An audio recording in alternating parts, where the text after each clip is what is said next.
हाँ तो चलिए दोस्तों, आज हम लोग संविधान पढ़ते हैं।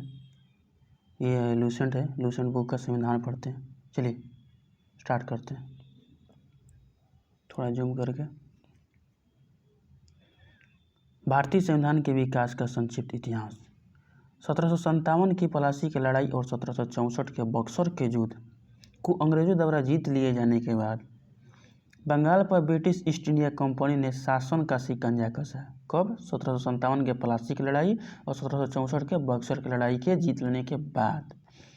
इसी शासन को अपने अनुकूल बनाए रखने के लिए अंग्रेजों ने समय समय पर कई एक्ट पारित किए जो भारतीय संविधान के विकास की सीढ़ियाँ बनी। ये निम्न है। पहला है 1773 का रेगुलेटिंग एक्ट। इस अधिनियम का अत्यधिक संवैधानिक महत्व है। जैसे में देखिए क्या क्या महत्व है इसका संवैधानिक महत्व। भारत में ईस्ट इंडिया कंपनी के कार्यों को नियमित और नियंत्रित करने की दिशा में ब्रिटिश सरकार द्वारा उठाया गया यह पहला कदम था। अर्थात कंपनी के शासन पर संसदीय नियंत्रित स्थापित किया गया। किसके तहत? 1773 के रेगुलेटिंग एक्ट के तहत। इसके द्वारा पहली बार कंपनी के प्रशासनिक और राजनीतिक कार्यों को मान्यता मिली। इसके द्वारा केंद्रीय प्रशासन की नींव रखी गई। आगे देखिए विशेषताएं क्या है। और दूसरा, इस अधिनियम की विशेषताएं हैं कि इस अधिनियम द्वारा बंगाल के गवर्नर को बंगाल का गवर्नर जनरल पद दे दिया गया तथा मुंबई एवं मद्रास के गवर्नर को इसके अधीन किया गया। इस एक्ट के तहत बनने वाले प्रथम governor general Lord Warren Hastings थे। इस एक्ट के अंतर्गत कलकत्ता प्रेसिडेंसी में एक ऐसी सरकार स्थापित की गई जिसमें गवर्नर जनरल और उसकी परिषद के 4 सदस्य थे जो अपनी सत्ता के उपयोग संयुक्त रूप से करते थे। इस अधिनियम के अंतर्गत कलकत्ता में 1774 ईस्वी में एक उच्चतम न्यायालय की स्थापना की गई जिसमें मुख्य न्यायाधीश और 3 अन्य न्यायाधीश थे। इसके प्रथम मुख्य न्यायाधीश कौन थे? सर एलिजाह इम्पे थे, जिनको बाद में इस्तीफा देना पड़ा था। आगे देखिएगा, पढ़िएगा, समझ में आएगा। और 3 न्यायाधीश कौन कौन थे? चैम्बर और लिमेस्टर हाइड। ठीक, आगे देखिए। आगे बोल रहा है इसके तहत कंपनी के कर्मचारियों को निजी व्यापार करने और भारतीय लोगों से उपहार एवं रिश्वत लेना बंद कर दिया गया। किसके तहत? 1773 के रेगुलेटिंग एक्ट के तहत। इस अधिनियम के द्वारा ब्रिटिश सरकार को बोर्ड ऑफ डायरेक्टर्स के माध्यम से कंपनी पर नियंत्रण सशक्त हो गया। इससे भारत में इसके राजस्व, नागरिक और सैन्य मामलों की जानकारी ब्रिटिश सरकार को देना आवश्यक कर दिया गया। मतलब भारत में जो भी होता था क्रियाकलाप वो सब बोर्ड ऑफ डायरेक्टर्स के माध्यम से ब्रिटिश संसद के पास चला जाता था। आगे देखिए क्या हुआ। Act of settlement 1781। Regulating act की कमियों को दूर करने के लिए इस एक्ट का प्रावधान किया गया। इस एक्ट के अनुसार कलकत्ता की सरकार को बंगाल, बिहार और उड़ीसा के लिए भी विधि बनाने का प्रावधान किया गया। मतलब इसको बढ़ा दिया। कहाँ? पहले तो बंगाल के लिए ही था, अब बंगाल, बिहार, उड़ीसा सभी के लिए कर दिया है। धीरे धीरे देखिए ना कहाँ कहाँ ही जा रहा है, पूरा भारत छा जाएगा इसके हवाले। आगे देखिए 1784 के पिट्स इंडिया एक्ट। इस एक्ट के द्वारा दोहरे प्रशासन का प्रारंभ हुआ। 1784 के पिट्स इंडिया एक्ट के तहत कौन कौन? बोर्ड ऑफ डायरेक्टर्स और बोर्ड ऑफ कंट्रोलर। जो बोर्ड ऑफ डायरेक्टर्स होते थे वो व्यापारिक मामलों के लिए होते थे, बोर्ड ऑफ कंट्रोलर जो होते थे वो राजनीतिक मामलों के लिए होते थे। उसके बाद आया 1793 के चार्टर अधिनियम। इसके द्वारा नियंत्रण बोर्ड के सदस्यों तथा कर्मचारियों के वेतनाधि को भारतीय राजस्व में से देने की व्यवस्था कर दी गई। मतलब 1773 के चार्टर अधिनियम के द्वारा जितना भी ईस्ट इंडिया कंपनी में कर्मचारी थे सबका वेतन भारतीय राजस्व से देना चालू कर दिया गया। देख लीजिए धीरे धीरे बढ़ता जा रहा है, सब चीज़ धीरे धीरे बढ़ता जा रहा है। अंग्रेज धीरे धीरे सब चीज़ भारत से लूटना स्टार्ट कर रहे हैं। आगे देखिए 1813 का चार्टर अधिनियम आया। इस अधिनियम की मुख्य विशेषता है, क्या क्या है विशेषता? कंपनी के अधिकार पत्र को 20 वर्षों के लिए बढ़ा दिया गया। कंपनी के भारत के साथ व्यापार करने के एक अधिकार को छीन लिया गया। आता है क्वेश्चन दोस्तों, ये वेरी वेरी इंपॉर्टेंट क्वेश्चन है कि कंपनी के भारत के साथ व्यापार करने का एकाधिकार को छीन लिया गया, किंतु चीन के साथ व्यापार एवं पूर्वी देशों के साथ चाय के व्यापार के संबंध में 20 वर्षों के लिए एकाधिकार रहा। कहेगा आपसे क्वेश्चन कि ईस्ट इंडिया कंपनी का जो व्यापारिक एकाधिकार था कब छीन लिया गया, तो 1813 के तहत पूरी तरह से छीन लिया गया व्यापारिक अधिकार पूरी तरह से। तो आपको बताना पड़ेगा 1833 के चार्टर अधिनियम। ठीक, यदि बोलेगा कि एकाधिकार तो 1813, अब पूरी तरह से व्यापारिक अधिकार तो क्या होगा 1833। और इसके चीन के साथ जो चाय का व्यापार था और चीन के साथ जो भी पूरा व्यापार इसका बचा हुआ था 1813 के चार्टर अधिनियम द्वारा। आगे देखिए, कुछ सीमाओं के अधीन सभी ब्रिटिश, देखिए आगे क्या दिया है, ब्रिटिश नागरिकों के लिए भारत के साथ व्यापार खोल दिया गया। भारत के साथ व्यापार जो है कुछ के लिए खोल दिया गया। 1813 से पहले कोई भी जो ईसाई पारधी थे भारत में आने के आज्ञा उनको नहीं थी, लेकिन 1813 के अधिनियम के द्वारा ईसाई पारधियों को आज्ञा प्राप्त करके भारत आने की सुविधा मिल गई 1813 के तहत। 1833 के चार्टर अधिनियम, इस अधिनियम की मुख्य विशेषता क्या क्या है, इसके द्वारा कंपनी के व्यापारिक एक अधिकार को पूर्णतः समाप्त कर दिया गया। देखिए 1813 के जो तहत था वो केवल एकाधिकार को समाप्त किया गया था, लेकिन एकाधिकार को मतलब कुछ व्यापार कर सकता था, ये भी कर सकता था, दूसरा आदमी भी कर सकता था, लेकिन 1833 में क्या बोल रहा है, इस अधिनियम की मुख्य विशेषता है कि इसके द्वारा कंपनी के व्यापारिक अधिकार को पूर्णतः समाप्त कर दिया गया। मतलब अब व्यापार करना ईस्ट इंडिया कंपनी का काम नहीं रहा। अब देखिए इसका क्या काम रहा भाई, तो अब कंपनी के कार्य ब्रिटिश सरकार की ओर से मात्र भारत का शासन करना रह गया। अब व्यापारिक काम छोड़ दिया और ये शासन करना स्टार्ट कर दिया। ये जो 1833 और 1813 में बहुत लोग कंफ्यूज होते हैं। ठीक है, आगे देखिए, हम भी कंफ्यूज थे पहले, लेकिन अच्छा से पढ़े, अच्छा से समझे तो समझ में आया जो आपको बता रहे हैं हम लोग। चलिए आगे देखिए, बंगाल के गवर्नर जनरल को भारत का गवर्नर जनरल कहा जाने लगा। ये भी वेरी वेरी इंपॉर्टेंट क्वेश्चन है, हाईलाइट एकदम क्वेश्चन है कि किस चार्टर एक्ट के तहत बंगाल के गवर्नर जनरल को भारत का गवर्नर जनरल कहने जाने लगा, 1833 के चार्टर अधिनियम के तहत। आगे देखिए क्या हुआ, बम्बई तथा मद्रास के परिषदों का विधि निर्माण शक्तियों को वापस ले लिया गया। विधि परामर्श हेतु गवर्नर जनरल की परिषद में विधि सदस्य के रूप में चौथे सदस्य को शामिल किया गया। इसमें एक विधि सदस्य के रूप में एक सदस्य को शामिल किया गया। भारत में दास प्रथा को विधि विरुद्ध घोषित कर दिया गया। 1843 में उसका उन्मूलन कर दिया गया। अधिनियम के धारा 87 के तहत कंपनी के अधीन पद धारण करने के लिए किसी व्यक्ति को धर्म, जन्मस्थान, मूल, वंश या रंग के आधार पर अयोग्य न ठहराए जाने का उपबंध किया गया। किसके तहत, 1833 के तहत। मतलब कहने का मतलब है कि थोड़ा थोड़ा ये लोग भारतीयों के लिए भी सोचने लगा। ठीक है ना, क्योंकि धर्म, जन्मस्थान, मूल वंश आदि के आधार पर अयोग्य ठहराना ये क्या बंद कर दिया। ठीक है ना, आगे देखिए क्या हो रहा है, जनरल की परिषद को राजस्व के संबंध में, जो गवर्नर जनरल थे इनके परिषद को राजस्व के संबंध में पूर्ण अधिकार प्रदान करते हुए गवर्नर जनरल को संपूर्ण देश के लिए एक ही बजट तैयार करने का अधिकार दिया गया। आपसे पूछा गया किस एक्ट के तहत संपूर्ण भारत के लिए एक ही बजट प्रस्तुत करना स्टार्ट हो गया, 1833 के तहत। इसमें शर्माइए के मत, धड़ाम से मारिएगा, आपका एकदम करेक्ट आंसर है। साँचे दिख रहे हैं, पढ़ रहे हैं आप। आगे देखिए, भारतीय कंपनियों का वर्गीकरण किया गया तथा इस कार्य के लिए विधि आयोग की स्थापना की गई। 1834 में लॉर्ड मैकाले की अध्यक्षता में प्रथम विधि आयोग की स्थापना हुआ।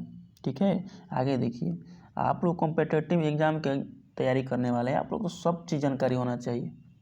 ये सब तो जानकारी होना ही चाहिए। आगे देखिए, 1853 के चार्टर अधिनियम, इस अधिनियम की मुख्य विशेषता है, इस अधिनियम के द्वारा सेवाओं में नामजदगी का सिद्धांत समाप्त कर कंपनी के महत्वपूर्ण पदों को प्रतियोगी परीक्षाओं के आधार पर भरने की व्यवस्था की गई। देखिए उस समय जाति, धर्म, काला, गोर के तहत हटाया था, लेकिन अब क्या कर दिया, अब प्रतियोगी परीक्षा के आधार पर कर दिया। थोड़ा ही अच्छा काम किया। इसके लिए 1854 ईस्वी में मेघालय समिति की स्थापना की गई। इस अधिनियम के द्वारा गवर्नर जनरल के परिषद की विधायी एवं प्रशासनिक कार्यों को अलग कर दिया गया। इसके तहत परिषद में 6 नए पार्षद जोड़े गए जिन्हें विधान पार्षद कहा गया। आगे देखिए 1858 का भारत शासन अधिनियम। इस अधिनियम के विशेषता क्या क्या है? भारत का शासन कंपनी से लेकर ब्रिटिश क्राउन के हाथों में सौंप दिया गया। अब कंपनी भी खत्म, अब कौन चलाने लगा? British crown. भारत में मंत्री पद का व्यवस्था की गई। भारत में मंत्री पद हो गया। 15 सदस्यों की भारत परिषद का सृजन हुआ। 8 सदस्य ब्रिटिश सरकार के और 7 सदस्य कंपनी के निदेशक मंडल में से होते थे। 15 में से भारतीय मामलों पर ब्रिटिश संसद का सीधा नियंत्रण स्थापित किया गया। मुगल सम्राट के पद को समाप्त कर दिया गया। सब इंपॉर्टेंट क्वेश्चन है दोस्तों, हाईलाइट एकदम क्वेश्चन है कि मुगल सम्राट के पद को किस अधिनियम के तहत समाप्त किया गया? 1818 के भारत शासन अधिनियम। रेगुलेटिंग एक्ट नहीं, भारत शासन अधिनियम। यहीं से अब जो भी आएगा आपको भारत शासन अधिनियम आएगा। आगे देखिए, इस अधिनियम के द्वारा बोर्ड ऑफ डायरेक्टर्स तथा बोर्ड ऑफ कंट्रोल को भी समाप्त कर दिया गया। भारत में शासन संचालन के लिए ब्रिटिश मंत्रिमंडल में एक सदस्य के रूप में भारत के राज्य सचिव की नियुक्ति की गई।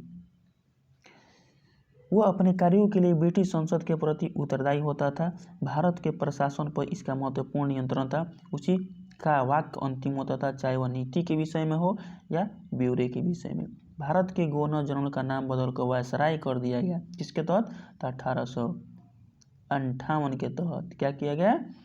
भारत के गवर्नर जनरल का नाम बदलकर वायसराय कर दिया गया। अतः इस समय के गवर्नर जनरल लॉर्ड कैनिंग अंतिम गवर्नर जनरल एवं प्रथम वायसराय हुए। इसमें तो कोई सोचने वाली बात नहीं है। प्रथम गवर्नर जनरल वारेन हेस्टिंग्स था बंगाल का। आपसे बोलेगा कि भारत का प्रथम गवर्नर जनरल तो विलियम बेंटिंग। अब बोलेगा कि लास्ट भारत का अंतिम गवर्नर जनरल तो लॉर्ड कैनिंग। अब बोलेगा आपसे कि भारत का प्रथम वायसराय, ठीक कौन हो जाएगा? लॉर्ड कैनिंग ही होगा। आगे देखिए आगे क्या बोल रहा है। 1861 के भारत परिषद अधिनियम। इस अधिनियम की विशेषता क्या क्या है? देखिए, गवर्नर जनरल की कार्यकारिणी परिषद का विस्तार किया गया। विभागीय प्रणाली का प्रारंभ। देखिए आता है क्वेश्चन, विभागीय प्रणाली का प्रारंभ किसके शासनकाल में हुआ? Lord Canning. गवर्नर जनरल को पहली बार अध्यादेश जारी करने की भी शक्ति प्राप्त की 1861 के तहत। ऐसे अध्यादेश को अवधि मात्र 6 महीने होती थी। गवर्नर जनरल को बंगाल, उत्तर पश्चिम सीमा प्रांत और बंगाल, पंजाब विधान परिषद स्थापित करने की शक्ति भी प्रदान की गई। इसके द्वारा कानून बनाने की प्रक्रिया में भारतीय प्रतिनिधियों को भी शामिल करने का शुरुआत किया गया। वायसराय कुछ भारतीयों को विस्तारित परिषद में गैर सरकारी सदस्यों के रूप में नामांकित कर सकता था। ठीक है ना। आगे देखिए 1862 में लॉर्ड कैनिंग ने 3 भारतीयों, बनारस के राजा, पटियाला के महाराजा और सर दिनकर राव को विधान परिषद में मनोनीत किया। ये तो एकदम हाईलाइट क्वेश्चन। 1873 का अधिनियम। इस अधिनियम द्वारा यह बंद किया गया कि ईस्ट इंडिया कंपनी को किसी भी समय भंग किया जा सकता है। 1 जनवरी 1884 ईस्वी को ईस्ट इंडिया कंपनी को औपचारिक रूप से भंग कर दिया गया। ठीक है ना। अब आगे देखिए क्या हुआ, भंग कर दिया गया 1884 ईस्वी में। उसके बाद क्या हुआ, शाही उपाधि अधिनियम 1876। इस अधिनियम द्वारा गवर्नर जनरल की केंद्रीय कार्यकारिणी में 6ठे सदस्य की नियुक्ति कर उसके लोक निर्माण विभाग को सौंपा गया। 28 अप्रैल 1876 ईस्वी को एक घोषणा द्वारा महारानी विक्टोरिया को भारत का साम्राज्ञी घोषित किया गया। 1892 का भारत परिषद अधिनियम। इस अधिनियम की मुख्य विशेषता क्या है? अप्रत्यक्ष चुनाव प्रणाली की शुरुआत 1892। और क्या हुआ, इसके द्वारा राजस्व एवं व्यय तथा बजट पर बहस करने तथा कार्यकारिणी से प्रश्न पूछने की भी शक्ति मिल गई। मैंने बजट पर बहस आता है क्वेश्चन, बजट पर बहस जो है किस अधिनियम के तहत? भारत परिषद अधिनियम 1892 के तहत। अप्रत्यक्ष चुनाव प्रणाली 1892 के तहत। 1909 का भारत परिषद अधिनियम। मार्ले मिंटो सुधार अधिनियम। पहली बार मुस्लिम समुदाय के लिए पृथक प्रतिनिधित्व का उपबंध किया गया। इसके अंतर्गत मुस्लिम समुदाय का चुनाव मुस्लिम मतदाता ही कर सकता था। देखिए अब बांटने का काम चालू कर दिया अंग्रेजों ने। भारत में हिंदू मुस्लिम करने लगा, जो अभी तक चलता आ रहा है। भारत सरकार अधिनियम के तहत पहली बार विधायिका में कुछ प्रतिनिधित्व मिला, किनको? मुसलमानों को। इस प्रकार इस अधिनियम ने सांप्रदायिकता को वैधानिकता प्रदान की और लॉर्ड मिंटो को सांप्रदायिक निर्वाचन के जनक के रूप में जाना जाने लगा। भारतीयों को भारत सचिव तथा गवर्नर जनरल के कार्यकारी परिषद में नियुक्ति की गई। केंद्रीय और प्रांतीय विधान परिषद में को पहली बार बजट पर वाद विवाद करने, सार्वजनिक हित के विषयों पर प्रस्ताव पेश करने, पूरक प्रश्न पूछने और मत देने का अधिकार भी मिल गया। ठीक है ना। आगे देखिए और क्या क्या हुआ। प्रांतीय विधान परिषद की संख्या में वृद्धि की गई। सत्येंद्र प्रसाद सिन्हा जो थे वायसराय के कार्यपालिका परिषद के भारतीय सदस्य बने। प्रथम भारतीय सदस्य बने। उन्हें विधि सदस्य बनाया गया। इस अधिनियम के तहत presidency, corporation, chamber of commerce, विश्वविद्यालय और जमींदारों के लिए अलग प्रतिनिधित्व का प्रावधान कर दिया गया। और क्या क्या हुआ। 1909 में लॉर्ड मार्ले था क्या, इंग्लैंड में भारत के राज्य सचिव और लॉर्ड मिंटो क्या था, वायसराय था। इसलिए 1919 को लॉर्ड मार्ले मिंटो सुधार अधिनियम बोलते हैं। भारत में ब्रिटेन के सभी वैधानिक प्रयोगों में से सबसे कम समय तक चलने वाला अधिनियम कौन था? 1909 का भारत परिषद अधिनियम। 1909 का भारत परिषद अधिनियम। 1919 का भारत शासन अधिनियम, जिसको बोलते हैं मॉन्टेगू जेम्सफोर्ड सुधार, उसको बोलते हैं मार्ले मिंटो 1909 को, इसको बोलते हैं मॉन्टेगू जेम्सफोर्ड। इस अधिनियम की मुख्य विशेषता क्या क्या है? केंद्र में द्विसदनात्मक विधायिका की व्यवस्था की गई। प्रथम राज्य परिषद तथा दूसरी केंद्रीय विधानसभा। राज्य परिषद के सदस्यों की संख्या कितनी थी? 60 थी, जिसमें 34 निर्वाचित होते थे और उनका कार्यकाल 5 वर्षों का होता था। केंद्रीय विधानसभा के सदस्यों की संख्या 144 थी, जिसमें 104 सदस्य निर्वाचित होते थे, 40 मनोनीत होते थे। इनके कार्यकाल 3 वर्षों का था। दोनों सदनों के अधिकार समान थे। इनमें सिर्फ एक अंतर था कि बजट पर संतुष्टि प्रदान करने के अधिकार किसको था? देखते हैं किसको था? निम्न सदन को था। किसको था? तो बजट पर संतुष्टि प्रदान करने की शक्ति निचले सदन को था। प्रांतों में द्वैत शासन प्रणाली का प्रवर्तन किया गया। प्रांतों में द्वैत शासन के जनक ड्यूनस कॉटियस को कहा जाता है। इस योजना के अनुसार प्रांतीय विषयों को 2 उपवर्गों में विभाजित किया गया, आरक्षित तथा हस्तांतरित या अंतरित। आरक्षित विषय में क्या क्या था? देखिए, आरक्षित विषय में था भूमि, वित्त, भूमि कर, अकाल सहायता, न्याय, पुलिस, पेंशन, आपराधिक जनजातियाँ, छापाखाना, समाचार पत्र, सिंचाई, जलमार्ग, खान कारखाना, बिजली, गैस, बॉयलर, श्रमिक कल्याण, औद्योगिक विवाद, मोटर गाड़ियाँ, छोटे बंदरगाह और सार्वजनिक सेवाएं आदि थी। हस्तांतरित विषय में शिक्षा, पुस्तकालय, संग्रहालय, स्थानीय स्वायत्त शासन, चिकित्सा सहायता, सार्वजनिक निर्माण विभाग, आबकारी उद्योग, तौल तथा माप, सार्वजनिक मनोरंजन पर नियंत्रण, धार्मिक तथा अग्रहार दान, ये सब किसमें था? तो हस्तांतरित में। आगे देखिए, आगे बोल रहा है कि आरक्षित विषयों पर प्रशासन गवर्नर और उसके कार्यकारी परिषद के माध्यम से किया जाता था, जबकि हस्तांतरित विषयों का प्रशासन जो गवर्नर जनरल द्वारा विधान परिषद के प्रति उत्तरदायी मंत्रियों की सहायता से किया जाना था। इस द्वैत शासन प्रणाली को 1935 के एक्ट के द्वारा समाप्त कर दिया गया। ठीक है ना, इसको 1935 के एक्ट द्वारा समाप्त कर दिया गया। भारत सचिव को अधिकार दिया गया कि वह भारत में महालेखा परीक्षक की नियुक्ति कर सकता है। इस अधिनियम ने भारत में एक लोक सेवा आयोग के गठन का प्रावधान किया गया। अतः 1926 ईस्वी में ली आयोग जिसकी गठन हुई थी 1923-24 में की सिफारिश पर सिविल सेवकों की भर्ती के लिए केंद्रीय लोक सेवा आयोग का गठन कब किया गया? 1926 में। इस अधिनियम के अनुसार वायसराय के कार्यकारी परिषद में 6 सदस्यों में से कमांडर इन चीफ को छोड़कर 3 सदस्यों को भारतीय होना आवश्यक था। इसने सांप्रदायिक आधार पर सिखों, भारतीयों, ईसाइयों, आंग्ल भारतीयों और यूरोपियों के लिए पृथक निर्वाचन के सिद्धांत को विस्तृत कर दिया। देखिए शुरू में जो 1909 का तहत था केवल मुसलमानों के लिए किया था, यहाँ पर देखिए किसको किसको कर दिया 1919 की, 1919 का है ना, इसमें आपको कर दिया सिखों के लिए, ईसाइयों, भारतीय, आंग्ल भारतीयों, यूरोपियों, सबको लिए कर दिया। धीरे धीरे बढ़ता जाता है। ये समझ गया है कि भारत जो है ना, भारत ये धर्म का देश है और यहाँ पर धर्म की कट्टरता बहुत ज़्यादा है और धार्मिक बात कहने से यहाँ पर आपस में लड़ जाएंगे, हम यहाँ से जीत के चले जाएंगे। वहीं यूज कर रहे थे ये लोग। आगे देखिए इसमें पहली बार केंद्रीय बजट के राज्यों के बजट से अलग कर दिया गया। बोलेगा किस अधिनियम के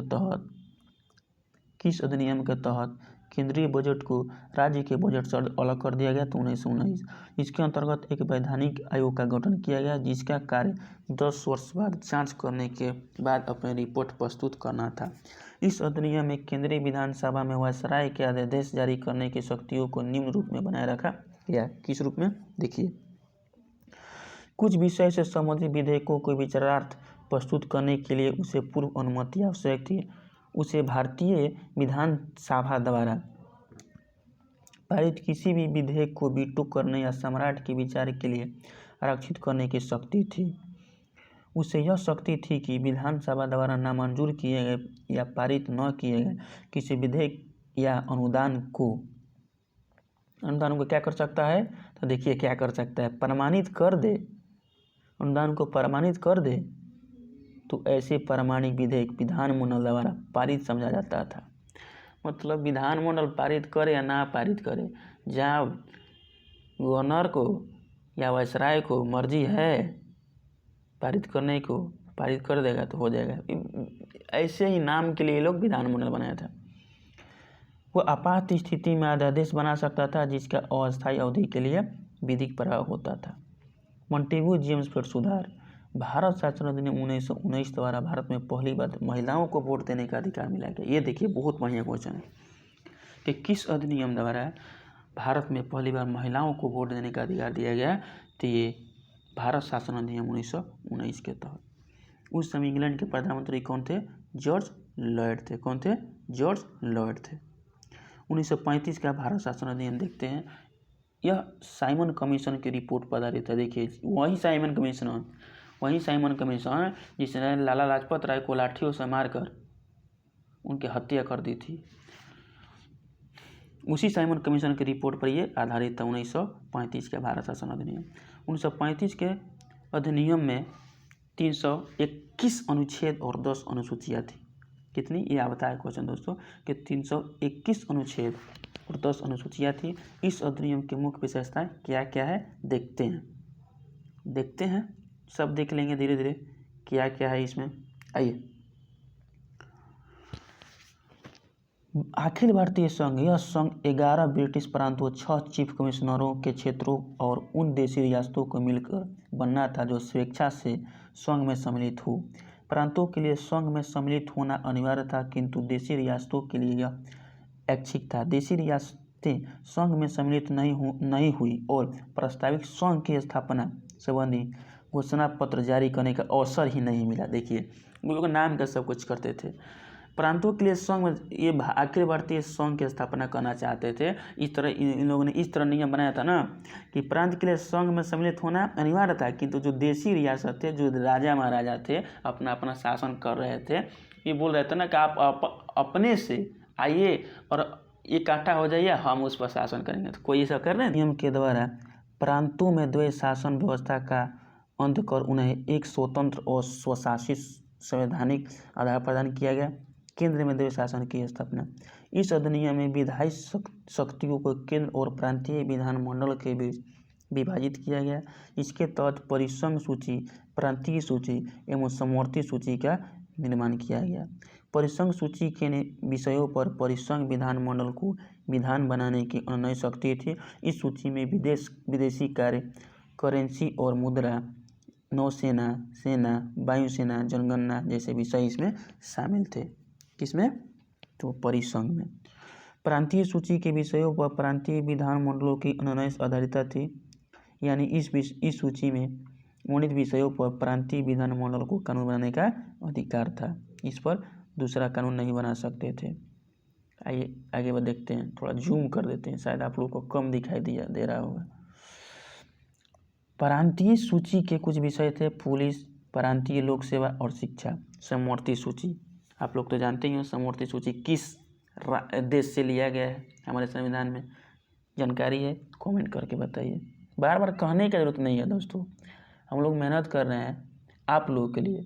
आप लोगों का जो फर्ज बनता है चैनल को सब्सक्राइब करना है तो करिए, नहीं तो आप लोग के मतलब आपका जो फर्ज बनता है वो कीजिए, हमारा फर्ज है पढ़ाना बस। समवर्ती सूची के विषयों पर परिसंघ एवं प्रांतीय विधानमंडल दोनों विधानमंडल बनाने के लिए समक्ष थे। आगे देखते हैं क्या बोल रहा है कि समवर्ती सूची के विषयों पर परिसंघ एवं प्रांतीय विधानमंडल दोनों जो थे वो विधान बनाने के समक्ष थे। समवर्ती सूची के विषय कुछ इस तरह है, कौन कौन? दंड विधि, प्रक्रिया, दंड विधि और प्रक्रिया, सिविल प्रक्रिया, विवाह एवं विवाह विच्छेद आदि। ऊपर उल्लेखित उपबंधों के अधीन रहते हुए किसी भी विधानमंडल को दूसरे की शक्तियों का अतिक्रमण करने का अधिकार नहीं था। लेकिन क्या बोल रहा है, वायसराय द्वारा आपात की उद्घोषणा किए जाने पर परिसंघ विधानमंडल को प्रांतीय सूची के विषयों पर विधान बनाने की शक्ति थी। दो प्रांतीय विधानमंडलों के अनुरोध पर भी परिसंघ विधानमंडल प्रांतीय विधानमंडल के विषयों पर विधान बना सकती थी। समवर्ती सूची के विषयों पर परिसंघ विधि प्रांत की विधि पर अभिभावी होती थी, माने जो परिसंघ विधि होती थी वो प्रांतीय विधि पर भावी होती थी। जब अलग अलग दोनों कानून बना दो, जब सेम कानून बना देगा तो, और समवर्ती सूची के विषय पर ही। इस अधिनियम में अवशिष्ट शक्ति वायसराय को दी गई थी। आगे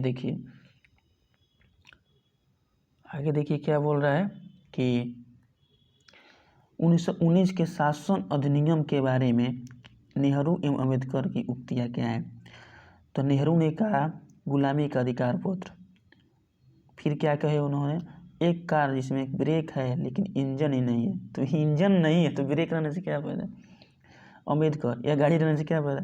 अम्बेडकर जी ने क्या कह रहे, देखिए, मुझे इस आरोप के संबंध में कोई क्षमा नहीं मांगनी है कि संविधान के प्रारूप में गवर्नमेंट ऑफ इंडिया एक्ट 1935 के बड़े भाग को पुनः उत्पादित कर दिया गया है। ये अम्बेडकर जी ने कहे थे। संघीय न्यायालय की व्यवस्था, इसका अधिकार क्षेत्र प्रांतों तथा रियासतों तक विस्तृत था। इस न्यायालय के में एक मुख्य न्यायाधीश थे तथा दो अन्य न्यायाधीश की व्यवस्था की गई थी। न्यायालय से संबंधित अंतिम शक्ति प्रिवी काउंसिल लंदन में होता था। मतलब न्यायालय से जो भी नियम बनना है ना वो कहाँ होता था, तो ये लंदन में होता था। आगे देखिए क्या बोल रहा है, आगे बोल रहा है कि ब्रिटिश संसद की सर्वोच्चता। इस अधिनियम में किसी भी प्रकार के परिवर्तन का अधिकार ब्रिटिश संसद के पास था। प्रांतीय विधानमंडल और संघीय व्यवस्थापिका इसमें किसी प्रकार का परिवर्तन नहीं कर सकते थे।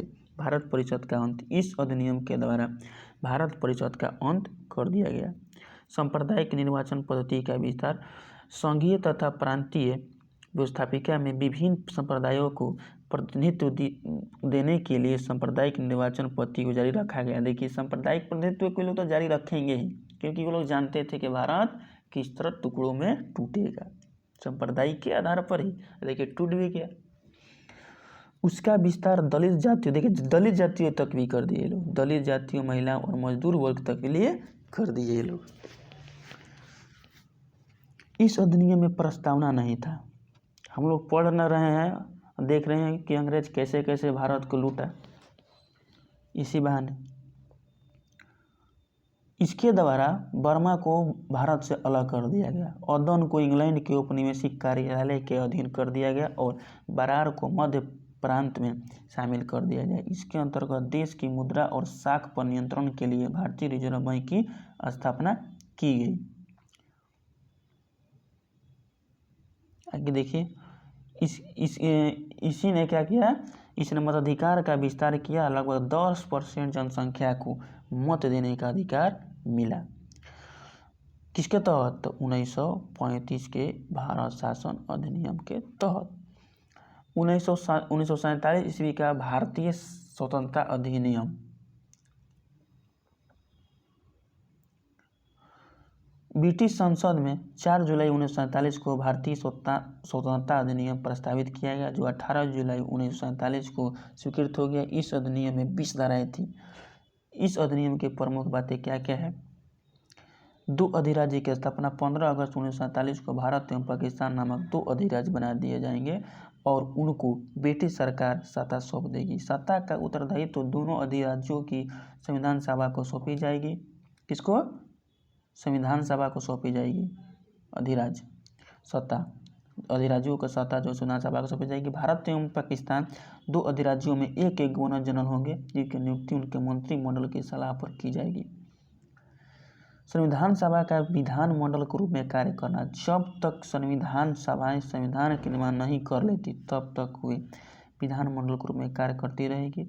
भारत मंत्री पद को समाप्त कर दिया गया और 1935 के भारत शासन अधिनियम द्वारा शासन तब तक चलता रहेगा जब तक तब तक चलता रहेगा। 1935 के भारत शासन अधिनियम द्वारा शासन तब तक चलता रहेगा जब तक नया संविधान सभा बनकर तैयार नहीं हो जाता, तब तक 1935 का शासन चलता रहेगा। देशी रियासतों पर ब्रिटेन की सार्वभौमिकता का अंत कर दिया गया। उनको भारत या पाकिस्तान जो देशी रियासत थे उनको ब्रिटेन के जो सार्वभौमिकता था उनको अंत कर दिया गया। उनको भारत या पाकिस्तान किसी भी अधिराज्य में सम्मिलित होने और अपने भावी संबंधों का निश्चय करने का स्वतंत्रता प्रदान कर दी गई। इस अधिनियम के अधीन भारत डोमिनियन, इसमें सिंध, बलूचिस्तान, पश्चिमी पंजाब, पूर्वी बंगाल, पश्चिमोत्तर सीमा प्रांत और असम के सिलहट जिले को छोड़कर शेष भारत मिला। देखिए इतना जो जगह है इतना इससे पाकिस्तान बना था। क्या सिंध से, बलूचिस्तान से, जो भारत का ही भाग था, भारत जो डोमिनियन था, इंडिया जो था महान, द ग्रेट इंडिया अभी भी है, लेकिन तोड़ दिया टुकड़ों में। किसने? अंग्रेजों ने। सिंध, बलूचिस्तान, पश्चिमी पंजाब, पूर्वी बंगाल, यही पूर्वी बंगाल को ही बांग्लादेश कहते हैं, पश्चिमोत्तर सीमा प्रांत और असम के सिलहट जिले को छोड़कर भारत का शेष राज्य क्षेत्र मिल गया। ये देखिए आगे क्या बोल रहा है। देखिए सिलहट जिले क्या किया। सिलहट जिले ने भारतीय स्वतंत्रता अधिनियम 1947 ईस्वी प्रवृत्त होने से पूर्व जनमत संग्रह में पाकिस्तान के पक्ष में मत दिया था। सिलहट जिला, अरे जाओ भाई तुम्हारी मर्जी, जाना चाहते हो जाओ, वो पाकिस्तान में चला गया। ठीक, तो दोस्तों ये ख़त्म हुआ भारत शासन के बारे में जितना भी अधिनियम था वो हम दूसरे वीडियो में भारत के संविधान सभा के बारे में लाएंगे, दूसरे वीडियो में पढ़ेंगे। ये जो संविधान है कॉन्स्टिट्यूशन ये पूरा ख़त्म हो जाएगा। एक प्लेलिस्ट आएगा आपको, उस प्लेलिस्ट में पूरी तरह से रहेगा, आराम से देखिएगा। किसी भी तरह का कोई प्रॉब्लम होने से कमेंट कीजिएगा, पूरी तरह से हेल्प की जाएगी आपकी। ठीक है दोस्तों, थैंक यू।